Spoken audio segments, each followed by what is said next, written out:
Class है वो है आज हेड एंड टेल फंक्शन, क्योंकि एक्चुअली जब आप इसको आगे देखोगे ना, अभी तो जैसे आपको जो इंट्रोडक्शन कराई जा रही है, मतलब जितने भी पांडास करा रहे हैं, इसका प्रैक्टिकल में डेटा साइंस में बहुत ज्यादा यूज है। तो जो मैंने जो पांडास जब पढ़े, तो जो मेरे को वहां पे एक सैंपल मिली थी फाइल, उसमें कम से कम 19,000 से भी ज्यादा रिकॉर्ड्स थे, 19,000 से भी ज्यादा। तो जितने डेटा के ऊपर ये पांडास के थ्रू हम डील करते हैं, वो बहुत बड़ा डेटाबेस जो है वो होता है। तो इसलिए जो है कई बार हम सारा का सारा जो डेटा है वो देखना नहीं चाहते, सारा रिकॉर्ड, ये सारे रिकॉर्ड या सारा डेटा नहीं देखना चाहते, उसका कुछ पोर्शन जो है वो देखना चाहते हैं। तो हेड फंक्शन जो है वो शुरू के कुछ नंबर ऑफ एलिमेंट्स और टेल फंक्शन लास्ट के कुछ नंबर ऑफ एलिमेंट्स भी बाय डिफॉल्ट दिखाता है। बाय डिफॉल्ट हेड फंक्शन और टेल फंक्शन टेल लास्ट के 5 और हेड शुरू के 5 एलिमेंट्स, या अगर डेटा फ्रेम करेंगे तो रिकॉर्ड जो है वो दिखाता है। लेकिन अगर आप नंबर स्पेसिफाई करोगे कि आप कितने नंबर देखना चाहते हो, तो उतने नंबर्स जो है, उतने रिकॉर्ड्स आपको जो है मिल जाएंगे।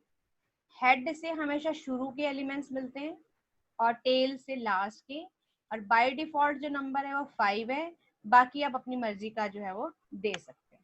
ठीक है, तो जैसे उन्होंने ये आपके सामने बना के दिखाया, सीरीज ऑब्जेक्ट बनाए हैं, इसके अंदर 10 एलिमेंट्स हैं, इसमें 5 हैं, इसमें 7 हैं, इनमें जो है तो 5 एलिमेंट्स है, पर इंडेक्सेस आप देख सकते हैं अलग हैं, इधर भी हैं। तो अब इस तरह से अगर हम चाहें तो मान लो वो दिखा रहा है कि अगर OBJ7 ये हमारे पास ऑब्जेक्ट था, और अगर हम सिर्फ हेड बोलते तो पहले के 5 मिलेंगे, हेड 7 बोलोगे तो पहले के 7 मिलेंगे, टेल बोलोगे तो लास्ट के 5 मिलेंगे, 6 7 8 9 10, और टेल 7 बोलोगे तो टेल मैंने नीचे से 7, नीचे से 7 आप शुरू करो तो 10 माइनस 7 कितना बना, एक तो 1 2 3 4 5 6 और 7, तो फोर्थ वाला भी जो है, क्योंकि 10 माइनस जो है 7 3 होता है, तो 3 के बाद वाले जितने भी हैं तो 7 बनेंगे रिकॉर्ड, तो वो सारे उसने दिखा दिए। तो हेड फंक्शन शुरू के 5 बाय डिफॉल्ट देता है, बाकी नंबर सेट करो तो उतने दे देता है। टेल लास्ट के 5 एलिमेंट देता है, अगर आप नंबर स्पेसिफाई करो तो लास्ट से उतने एलिमेंट उठा के दे देता है। सो नाउ देखो, जैसे अभी क्वेश्चन है, a series object TR data consists of 2500 rows of data. Write a program to print the following. First 100 rows of the data. बताएं, फर्स्ट 100 रोज अगर हमें चाहिए तो क्या लिखेंगे हम, TR डेटा, ये मेरे उसका नाम है सीरीज ऑब्जेक्ट का, TR डेटा डॉट फर्स्ट 100 क्योंकि मांगी है, हेड लिखेंगे ब्रैकेट में 100, लास्ट 5 रोज मांगी है तो TR डेटा डॉट टेल लिख दो, क्योंकि बाय डिफॉल्ट 5 ही होती है, बाकी अगर 5 मेंशन भी करना चाहते हो तो कोई गलत नहीं है, बाय डिफॉल्ट 5 एलिमेंट ही होते हैं। तो TR डेटा डॉट हेड से शुरू के 100 मिल गए, 100 बोला हमने, हेड 100, और टेल से 5 जो हमें मिल गए। नेक्स्ट जो है हमारे पास वो है vector operation on the series object. Vectorize operation जैसे मैंने बताया था कि नमपाई एरे में भी कर सकते हैं, कि एक एरे हो, नमपाई एनडी एरे जो है, एक एरे हो, उसको मल्टीप्लाई बाय 2 करो, सारे एलिमेंट्स मल्टीप्लाई बाय 2 हो जाते हैं, प्लस 2 करो, उसमें सारे एलिमेंट्स में 2 ऐड हो जाता है। तो ऐसी वेक्टर ऑपरेशन सीरीज पर भी अवेलेबल है। तो ये अगर आपका OBJ2 नाम की कोई सीरीज है और आप इसमें +2 मल्टीप्लाई बाय 2 स्क्वायर भी कर सकते हैं, एंड इवन आप क्वेश्चन भी पूछ सकते हैं कि ये बात यहाँ पे सेटिस्फाई करती है कि नहीं। +2 करोगे तो सब में 2 ऐड हो जाएगा, तो आप देखो कि पहले कितनी वैल्यू डली हुई है, 1.50 है, तो ये क्या बन गया 3.50, 12.75 जो है 14.75, हर एक एलिमेंट में ऐड करेगा। देखो ये भी ध्यान रखना है कि 12.75 था, अब ये 14.75, सब हर एलिमेंट में हम ऐड कर रहे हैं। मल्टीप्लाई बाय 3 का मतलब हर सीरीज एलिमेंट को हम 3 से मल्टीप्लाई कर रहे हैं। यहाँ पे हम हर एक में क्वेश्चन पूछ रहे हैं कि क्या ये वैल्यू 15 से ज्यादा है, तो जहां जहां पर भी हाँ होगी वहाँ ट्रू आ जाता है, और जहां जहां भी ना होगी वहां फॉल्स आ जाता है। स्क्वायर चाहिए आपको, तो अब आपने क्या किया, प्रिंट कराने के बजाय आपने OBJ4 जो है, OB8 है सॉरी, इसके अंदर आपने डलवा लिया, तो आप असाइन भी कर सकते हैं। इस केस में OB2 वैसे ही इंटैक्ट रहने वाला है, और OB8 में जो है ये स्क्वायर ऑफ OB2 वैल्यूज चला जाएगा। ठीक है, arithmetics on the series object, तो अर्थमेटिक्स आप कर सकते हैं, प्लस माइनस मल्टीप्लाई डिवाइड, इन हम अर्थमेटिक ऑपरेशन करते हैं। अब यहाँ पे जो हमने किया था, देखो यहाँ जो हम कर रहे थे, यहाँ पर हम ऐड कर रहे थे स्केलर वैल्यूज। स्केलर वैल्यूज का मतलब होता है एक फिक्स वैल्यू, नंबर, कोई वैल्यू हम ऐड कर रहे थे इसके अंदर, ठीक है ना। तो अब इसमें जो है इन्होंने ऐसी कोई बात नहीं बोली, बट हम स्केलर वैल्यूज बोलते हैं इनको। स्केलर वैल्यूज भी हम ऐड कर सकते हैं, हम दो सीरीज ऑब्जेक्ट भी ऐड कर सकते हैं। सो उसके लिए देखिए OB1 और OB2 नाम से दो सीरीज ऑब्जेक्ट्स हैं, ऑब्जेक्ट 1, ऑब्जेक्ट 2। इसमें 5 एलिमेंट्स हैं, ये देखो इसमें 5 एलिमेंट्स हैं, लेकिन इनके इंडेक्स 0 1 2 3 4 है। इनके इंडेक्सेस ABCDE है। OB3 है, इसमें भी 0 1 2 3 4 5 है। अब हमने क्या किया, ये OB4 है, इसमें 7 एलिमेंट्स हैं। OB5 है, इसमें और इसके अंदर जो है ये भी 5 एलिमेंट्स हैं। ये 5 एलिमेंट्स वाली बनाई है, ठीक है। तो सैंपल देखेंगे हम। जैसे OB1 को OB3 से मल्टीप्लाई किया, तो पहले आप ये देखो कि OB1 में क्या था। OB1 5 elements, OB3 5 elements, index 0 से 4, इधर भी इंडेक्स 0 से 4। ये बिल्कुल आपस में इन एलिमेंट बाय एलिमेंट मल्टीप्लाई हो जाएगा। फर्स्ट वाला फर्स्ट के साथ, सेकंड वाला सेकंड के साथ, थर्ड वाला थर्ड के साथ मल्टीप्लाई हो जाएगा। ऐसे डिवाइड भी हो सकता है। OB2 और OB5 दोनों में 5-5 एलिमेंट है, इंडेक्सेस भी सेम है, तो मल्टीप्लाई भी हो सकता है, प्लस भी हो सकता है। दोनों चीजें जो है वो पॉसिबल है, ठीक है। जब दोनों के इंडेक्सेस सेम हो, उनकी जो इंडेक्सेस सेम हो, प्लस उनके total number of elements same हो, ऑपरेशंस परफॉर्म करना जो है वो इजी हो जाता है। और वो इंडेक्स बाय इंडेक्स, मतलब जैसे A है तो A में A, B में B, C में C जो है वो ऐड करेगा। अब यहाँ हुआ क्या कि OB1 और OB4, OB1 के अंदर जो था कितने एलिमेंट्स हैं, 5 एलिमेंट्स, ठीक है। और OB4 के अंदर जो है वो 7 एलिमेंट्स हैं। तो एक बार देख लेते हैं फिर से।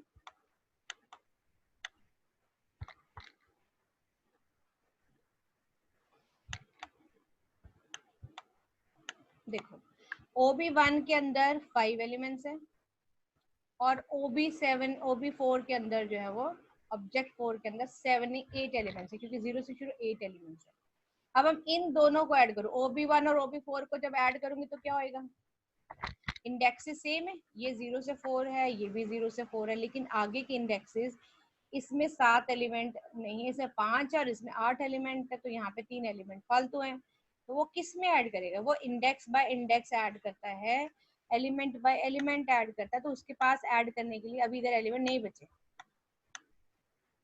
उस केस में जो है यहाँ पर हम ये देखो NaN आ जाएगा। NaN का मतलब नॉट अ नंबर। क्यों, क्योंकि उसको वहां पे दूसरी साइड में मैचिंग इंडेक्स नहीं मिली, ठीक है। तो ये भी बात याद रखनी है कि मैचिंग इंडेक्स होना बहुत जरूरी है।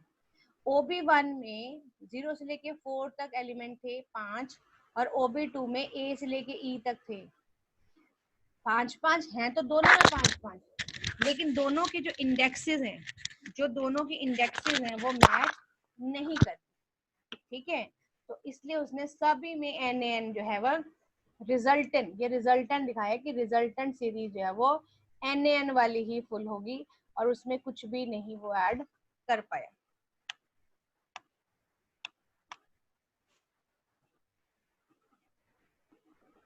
तो यहाँ पे वही बात बोल रहा है कि जो यहाँ पे सीरीज होती है इसमें डेटा अलाइनमेंट बोलते हैं, यानी अर्थमेटिक जो ऑपरेशंस होते हैं वो aligned on the basis of the matching indexes, ठीक है।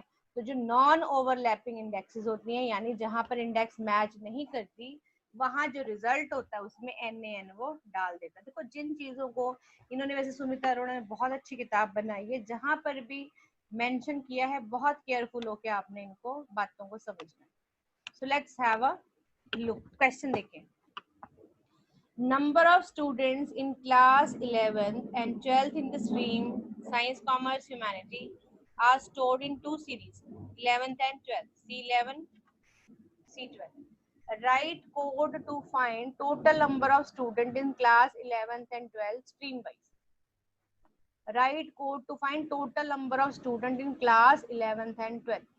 टोटल नंबर ऑफ स्टूडेंट निकालने क्लास 11 और 12 दोनों के डिटेल्स हमने स्टोर करी, number of student of class 11th and 12th। ठीक है, तो अगर हम हमारे पास जो है माने ये हमारी एक तरह से इंडेक्सेस बनेंगी और इनका कुछ डेटा आएगा। चलो ये हम क्वेश्चन खुद सॉल्व करते हैं, लेट्स डू इट। तो क्लास 11th और क्लास 12th के लिए हम दो सीरीज क्रिएट करेंगे।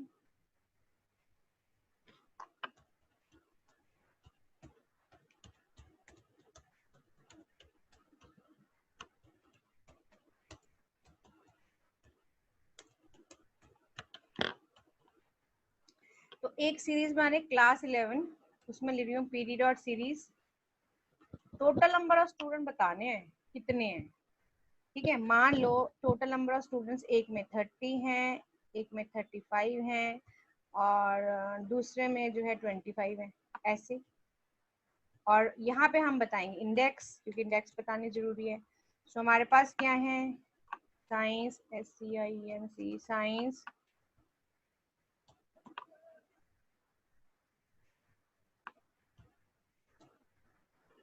ह्यूमैनिटीज,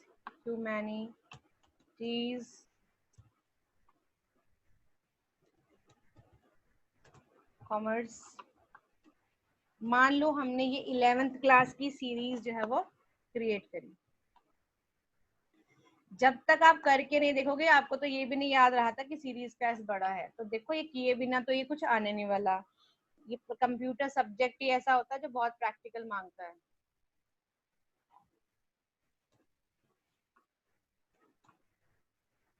तो ये क्लास 12th है, साइंस ह्यूमैनिटी कॉमर्स में। मान लो इसमें साइंस में जो है वो 40 बच्चे हैं, इसमें जो है वो 41 बच्चे हैं और इसके अंदर जो है वो 35। सो सपोज ऐसे और क्वेश्चन आ गया कि टोटल स्टूडेंट्स निकालने हैं। ठीक है, सो टोटल हम ऐसे निकालते हैं। टोटल कैसे निकालेंगे, C11 प्लस C12। तो प्रिंट करा दो।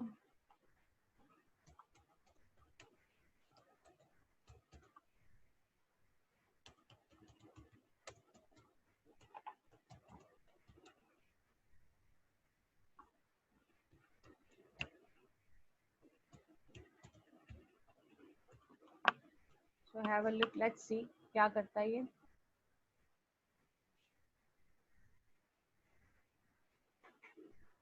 तो टोटल साइंस के अंदर 70 बच्चे हैं, ह्यूमैनिटीज में 86 बच्चे हैं, कॉमर्स में 60 स्टूडेंट्स है। तो देख लो ठीक बना है। तो ये बन गया 60, ठीक है, ये 70 बन गया और ये 66 बन गया। तो हमारे पास ऐसे आंसर आ गया। तो आपने बस यही करना है, आपने एक बार जब क्वेश्चन पढ़ लेते हो उसके बाद अपने आप लिख के देखा करो। मैं चाहे बना के दूं या ना दूं, भगवान ने दिमाग दिया, क्वेश्चन बना लिया करो और जो दिया वो उसको अपने आप करके देख लिया करो। इसमें क्या है, आंसर ना पढ़ो ना, क्वेश्चन पढ़ लो खाली। एक टॉपिक मैंने पढ़ाया, ऊपर से आंसर दिया हुआ है, ना देखो आंसर, खुद करके देखो। जब तक अपने हाथों से करके नहीं देखोगे तब तक आएगा कुछ नहीं। तो ये हमारे पास इस तरह से देखो, इसका मतलब ये डेटा लिखना कंपलसरी नहीं होता, लिख दोगे तो भी ठीक है, नहीं तो फर्स्ट जो एलिमेंट होता है हमेशा डेटा ही होता है। टोटल नंबर ऑफ स्टूडेंट्स मैंने तीसरे में डाल के प्रिंट करा दिया, आप डायरेक्टली भी करा सकते थे, इसमें कोई फर्क नहीं पड़ता। अगर आपके थोड़ी बहुत वेरिएशन होगी, आंसर फाइनल सही आना चाहिए। Object 1, population, store the detail of population in the 4 metropolitan cities of the India. And object 2 is the average income, store the total average income reported in the previous year of the metro. Calculate income per capita for each of the metropolitan city. Per capita income क्या आती है, population by average income होता होगा। Calculate the income per capita, ठीक है ना। तो अगर मान लो ये पॉपुलेशन है और ये एवरेज इनकम है, ठीक है, तो ये डिवाइड करा होगा। देखो वही मैंने कहा, पर कैपिटा इनकम एवरेज को पॉपुलेशन से डिवाइड करके मिलता है, ना कि पॉपुलेशन को एवरेज से। तो एवरेज इनकम को पॉपुलेशन से डिवाइड कर दिया हमने, पर कैपिटा इनकम जो है वो निकल आई है। तो तो अब इसके लिए हमें क्या करना है, सबसे इम्पोर्टेंट बात है कि उन्होंने क्या बोला है, पॉपुलेशन है, पॉपुलेशन नाम की एक सीरीज है जिसके अंदर सारी की सारी पॉपुलेशन स्टोर है 4 मेट्रोपॉलिटन एरियाज, और दूसरी में जो है वो जो है ये एवरेज इनकम है। तो ये देखो कि इंडेक्स दोनों में सेम होनी चाहिए, तभी आप जो है वो ऑपरेशन, कोई भी arithmetic operation, vector operation perform कर सकते हैं।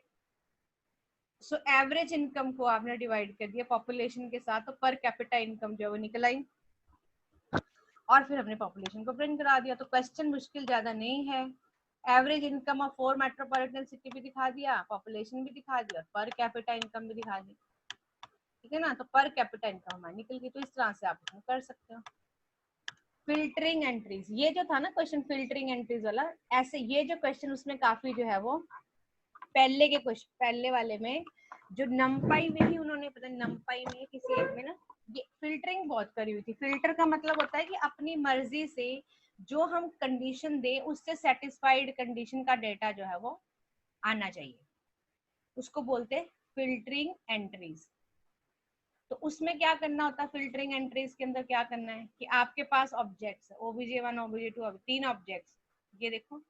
अब इसमें से कुछ एक्सट्रैक्ट करना चाहते हैं, आपने कहा कि OBJ1 में वो वाली वैल्यू चाहिए जो 5 से ज्यादा है।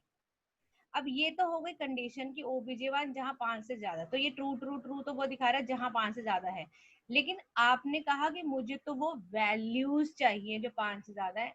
तो बस OBJ1 जो ऑब्जेक्ट का नाम है वो फिर से लिख दो और कंडीशन को ब्रैकेट में लिख दो, ये कंडीशन है, और कंडीशन को आपने ब्रैकेट में लिख देना है ऑब्जेक्ट के नाम के साथ। तो जहां जहां पे वो ट्रू होगा वो एक्सट्रैक्ट करके दिखा देगा। यानी यहाँ पे बोला ऑब्जेक्ट में जहां वैल्यू 10 से ज्यादा है, तो वो बता रहा है हाँ यहाँ 10 से ज्यादा है। आपने कहा कि जो 10 से ज्यादा वैल्यूज है जो है वो मुझे चाहिए, वो वैल्यूज एक्सट्रैक्ट करके दे, तो ऑब्जेक्ट का नाम साथ में लिख दो, तो वो वैल्यूज वहां से एक्सट्रैक्ट करके आपको दे देगा। इस तरह से कि कंडीशन लगा के हम वैल्यूज एक्सट्रैक्ट कर सकते हैं। अभी मैं करके दिखाती हूँ आपको। What will be the output produced by the, अब चलो इसको देखो क्वेश्चन एंड जस्ट ट्राई, बताओ मुझे क्या दिखाने वाला है ये।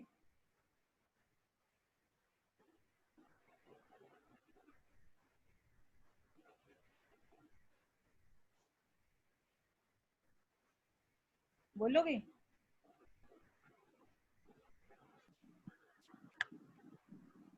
तो इधर जो है ये हमारा क्या करेगा, इन्फो जब हमने कहा तो पूरी हमारी सीरीज दिखा दी। इन्फो ग्रेटर देन 40 का मतलब जहां जहां पे कंडीशन ट्रू होती है, और उसके आगे इन्फो दोबारा से सीरीज का नाम लगाने का मतलब सीरीज में जहां जहां पे ये इन्फॉर्मेशन, जहां जहां पर ये कंडीशन ट्रू होती है वो दिखा दो। 41 और 51 विद देयर इंडेक्स नंबर, देखो इंडेक्स नंबर दिखाएगा साथ में जो मैचिंग है। अब अगला क्वेश्चन ले रहे हैं, सीरीज ऑब्जेक्ट में S11 store the charity contribution made by the east section. ऐसा क्वेश्चन हमने पहले भी पढ़ा था। अब हमने क्या करना है, write a program to display which section made a contribution more than 5500। देखो कितना अच्छा आप कंडीशन लगा दी इन्होंने यहाँ पे। तो हम क्या करेंगे, जो S11 मान लो इसका नाम है, S11 ग्रेटर देन 5500, जहां जहां पे वो ट्रू होगा उसके आगे फिर S11 लिख देंगे। This will give you the contribution, दो बार लिख देना S11, फिर ये तो हो गया कंडीशन S11 ग्रेटर देन 55, तो ट्रू फॉल्स देता है हमें। इसके बाद फिर बाहर S11 लिख दो, ऑब्जेक्ट का नाम, और फिर स्क्वायर ब्रैकेट में कंडीशन डाल दो। तो जहां जहां पे इस ऑब्जेक्ट में ये कंडीशन ट्रू होगी वो वैल्यू एक्सट्रैक्ट करके दिखा देगा। Very good question. उसके बाद है सॉर्टिंग सीरीज वैल्यू। अब नाउ इनको अरेंज करना है, सीरीज को अरेंज करना है। तो series dot sort values function है, असेंडिंग बाय डिफॉल्ट ट्रू होता है, असेंडिंग को फॉल्स कर दो यानी कि डिसेंडिंग ऑर्डर हो जाएगा। तो सॉर्ट कर सकते, असेंडिंग ऑर्डर में अरेंज कर सकते, सॉर्ट वैल्यूज, तो यानी कि वो की इंडेक्सेस को नहीं वैल्यूज को अरेंज करता है। तो ये सॉर्ट वैल्यूज है, बाय डिफॉल्ट असेंडिंग ऑर्डर में अरेंज कर रहा है, असेंडिंग फॉल्स कर दो, अभी डिसेंडिंग ऑर्डर में अरेंज करना है, ठीक है। Ascending false sort values. So यहाँ तक आज का काम है हमारा।